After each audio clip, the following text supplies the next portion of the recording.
12 dekabr Heydər Əliyevin rəsmi ölüm tarixidir. Bu tarix olduqca şübhəlidir. Ona görə ki, o dövrün proseslərini izləyənlər bilir. Heydər Əliyevin həyatdan köçməsi barəsində məlumat iyulun 31-də Türkiyədən yayıldı. Ondan sonra Azərbaycan hakimiyyət nümayəndələri xeyli dərəcədə çalışsalar da ki, bu məsələni təksib eləsinlər, samballı bir sübut ortaya qoya bilmədilər. Yəni, o tarixdən sonra Heydər Əliyevin nə fotosu, nə bir şəkli, nə bir səs yazısı ictimaiyyətə təqdim olunmadı.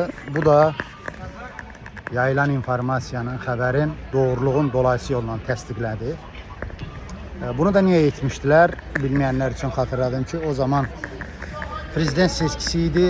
Əgər Heydər Əliyevin ölümü elan olunsaydı, İlham Əliyev çox çətin vəziyyətə düşərdi, ümumilikdə hakimiyyət. Xülasə, sözüm onda deyil. Heydər Əliyevin həyatının yumşaq desək, çətin bir vaxtında ki, onun ölüm dirimlə çarpışdığı, sağlamlığının qənaət baxış olduğu bir zamanda Azərbaycanı konsertlər bürümüşdü. İndi bilmirəm nə dərəcədədir o pulsuz konsertlər. O dövrdə sözün əsl mənasında bulvarı döndərmişdilər pulsuz konsert meydanına. Gecə səhərə qədər, səhər axşama qədər musiqi, çal-çağır idi. Və o zaman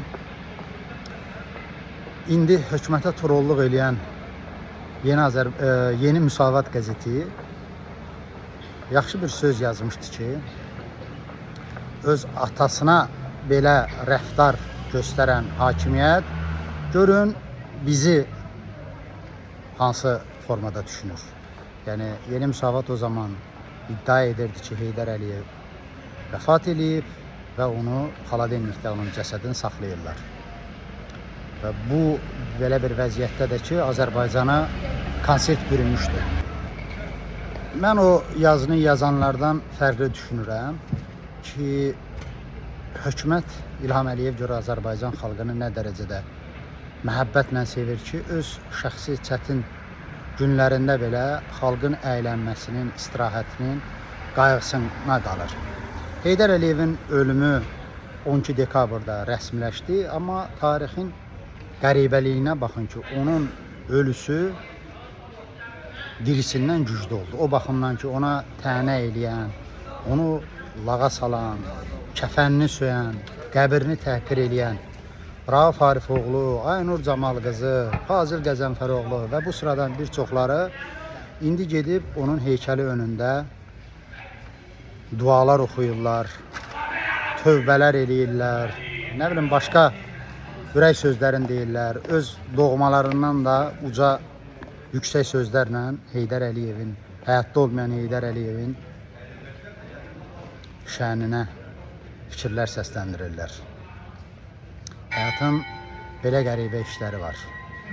Heydər Əliyev yəqin sağlığında bunları görsəydi, daha uzun yaşaya bilərdi.